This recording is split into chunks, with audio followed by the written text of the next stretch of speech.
Want to teach your AI assistant new abilities? Not just use existing skills, but create your own from scratch? OpenClaw's skill system is built on an open standard that works across 7 different AI coding assistants. Today we're walking through how to build custom skills. From writing your first SKILL.md file to publishing on ClawdHub, you'll understand the entire workflow. By the end, you'll be ready to create skills that solve your problems. The AgentSkills Standard. Let's start with the foundation. OpenClaw skills aren't proprietary. They're built on something called the AgentSkills specification. AgentSkills is an open standard created by Anthropic and published at AgentSkills.io. The format is intentionally simple, a folder containing a file called SKILL.md. That's it. No complex APIs, no special frameworks. Just markdown with YAML metadata. Here's what makes this powerful.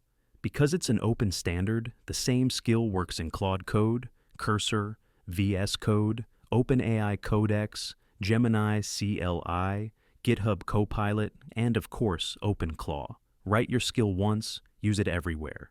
Think of agent skills like USB. Before USB, every device had its own connector. Printers, keyboards, mice, all different. USB standardized the interface. Now, any device works with any port. AgentSkills does the same for AI capabilities. The specification defines exactly 3 things: how to structure the folder, how to format the skill.md file, and how AI assistants should discover and load skills. That's the entire spec. Simple by design. This standardization means the community can build a shared ecosystem. A skill created for Claude Code works in OpenClaw without modification. Documentation written for one assistant helps users of all the others. We're not locked into competing proprietary formats. Anatomy of skill.md. Now let's break down the actual file format. Every skill starts with YAML front matter. At the top of skill.md, you write 3 hyphens, then your metadata, then 3 more hyphens. The required fields are name and description. Name is what users see when browsing skills. Description explains what it does and when to use it. Optional fields include requirements, which lists dependencies like API keys or command line tools. You might also add version, author, or tags for better discoverability. Below the front matter comes the actual instructions. This is where you tell the AI exactly what to do. You can write numbered steps for sequential tasks. You can write prose for conceptual guidance. You can include code samples and backtick blocks. Think of the instructions like a recipe.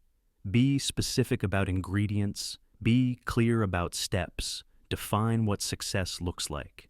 The clearer you write, the better your AI performs. Most skills include an examples section, showing typical usage. How would someone actually trigger this skill? What does the conversation look like? Concrete examples help both humans and AI understand the intent. Finally, a guidelines section covers edge cases, limitations, and best practices. What should the AI avoid? What assumptions can it make? What errors might happen? Guidelines prevent the AI from going off the rails. Your first simple skill. Let's walk through creating an actual skill. We'll build something simple but useful. A morning weather briefing. Create a folder called morning-weather. Inside, create skill.md. At the top, write the YAML front matter. Name it Morning Weather Briefing. Description is fetches current weather and provides a natural language summary. Requirements are curl for making API calls. Below the front matter, write numbered instructions. Step 1. Get the user's location from their IP address using ipapi.co. Step 2.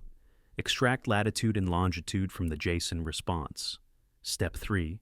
Fetch weather data from WTTR in using those coordinates. Step 4. Parse the temperature, conditions, and forecast. Step 5. Summarize in plain English. Add an example showing what the conversation looks like. User says, "Give me my weather briefing." AI responds with current conditions and today's forecast. Simple, clear, actionable. Think of this first skill like your first pull request on GitHub. It's probably simple, maybe a little rough, but it's yours, and it solves a real problem. That's what matters. Test it locally, copy the folder to ~.claude/skills. Restart OpenClaw. Trigger the skill in a conversation. Check the output. If it works, great. If not, read the error messages and refine your instructions. The iteration cycle is fast. Change the instructions, reload, test, repeat. You'll quickly learn what phrasing works and what confuses the AI. Adding scripts and code. Simple skills work with just instructions. Complex skills need actual code. Let's level up. Create a skill folder called GitHub-repo-analyzer. Inside, create SKILL.md with your metadata and instructions. But this time, also create a scripts folder. Inside scripts, add a file called analyze.ts. Quick reminder, if you're finding this helpful, that subscribe button helps us make more videos like this. Now, back to TypeScript skills. In analyze.ts, write TypeScript code that clones a repository, analyzes the codebase structure, counts lines of code per language, and generates a summary.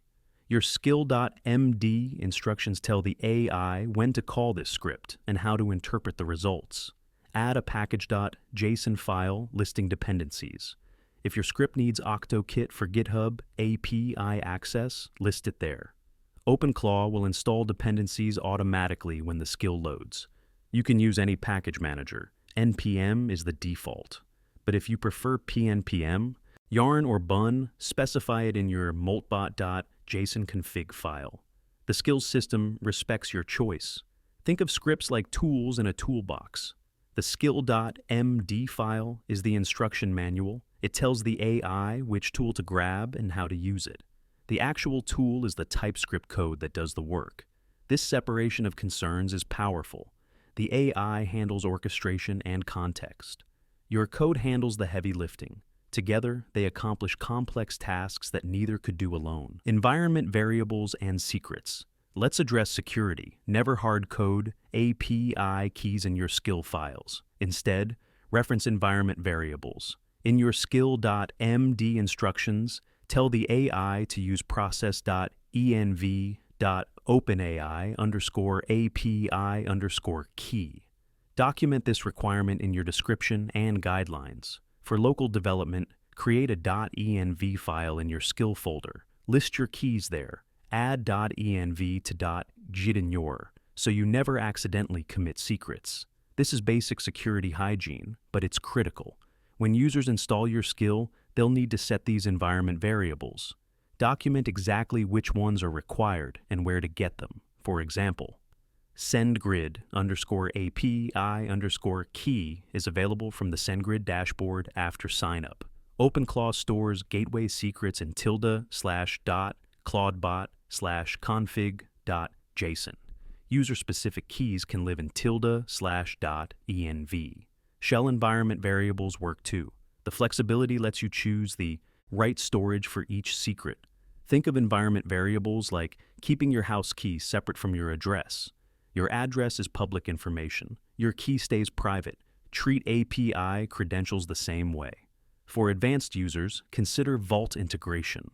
HashiCorp Vault, AWS Secrets Manager, or similar tools provide enterprise-grade secret management. Your skill can fetch secrets at runtime instead of storing them in files. Testing and debugging. Your skill won't work perfectly on the first try. Let's talk about debugging. Start by testing your scripts independently. Before integrating with OpenClaw, run your TypeScript code directly. Does it produce the expected output? Handle errors gracefully. Work with edge cases. Once the script works standalone, integrate it into your skill. Install the skill locally by copying it to ~.claude/skills. Restart OpenClaw. The gateway reloads all skills on startup. Trigger your skill in a conversation. Watch the logs. OpenClaw writes to ~.claudbot/logs/gateway.log. Errors appear there with stack traces. You'll see exactly where things fail. Common issues include missing dependencies, unclear instructions, wrong API credentials, and insufficient permissions. The logs usually make the problem obvious. Think of debugging skills like debugging any code. Read the error messages, form a hypothesis, make one change, test. Again, iterate until it works. Add verbose logging to your scripts during development. Console.log statements showing variable values, API responses, and execution flow. Once the skill works, you can remove or reduce the logging. Validate your YAML syntax. Incorrect indentation breaks the front matter. Validate your JSON if you're generating structured data. These simple mistakes cause confusing errors. Publishing to ClawdHub. Once your skill works reliably, consider sharing it. ClawdHub is the public registry where the community discovers skills.